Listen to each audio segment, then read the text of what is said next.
Hey Super Awesome Stampers, this is Super Awesome Stamper Shirley. I'm an independent Stampin' Up! Demonstrator. Today I would like to share how I created this card.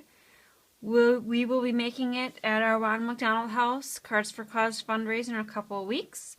So I have lots ready for our Cards to Go bags, which are the cards already assembled. People pay us to assemble them for them if they can't attend the event, and that's a popular option also.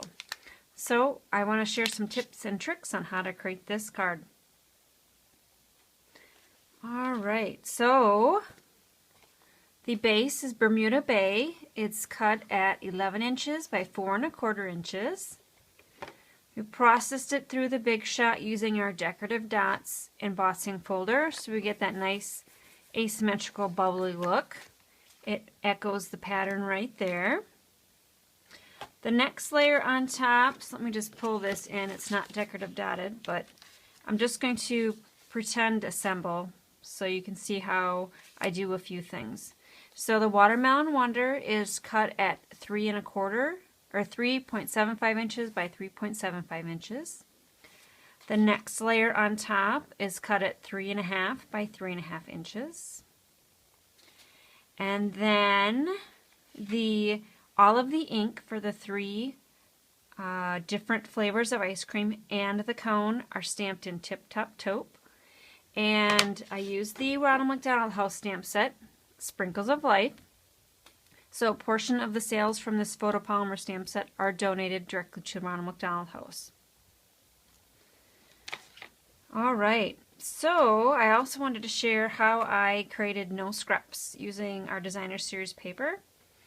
So this paper stack is size 6 by 6. So I cut it down at 3.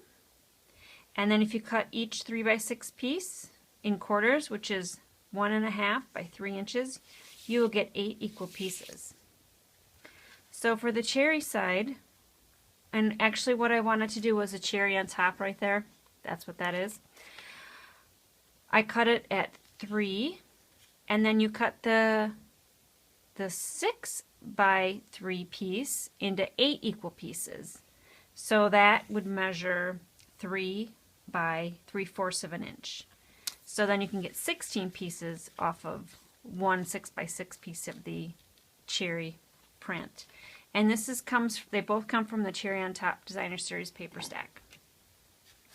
Last thing that I want to mention is the spoon here is not a Stampin' Up! Product, but if you go to your local deli, you should be able to ask for a few, purchase an ice cream or two, and maybe they'll be happy enough to give you a few that you need for your event.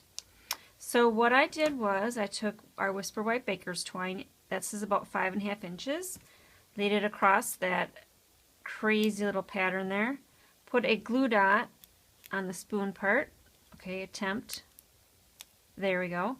So in the center where it's going to hit, and then in the back here where it also will hit the paper, and I kind of rolled up the glue dot so it won't get stuck in the envelope. And I laid it, centered it across my dotted paper, and then I tied a bow. And I'm not sure I want to do that on camera because it'll probably take me a little while to make it look nice. So by adhering the spoon to your Designer Series paper first, you have an anchor to make a little bow. There, just like that. So, thanks for watching. This is Super Awesome Stamper Shirley. Bye.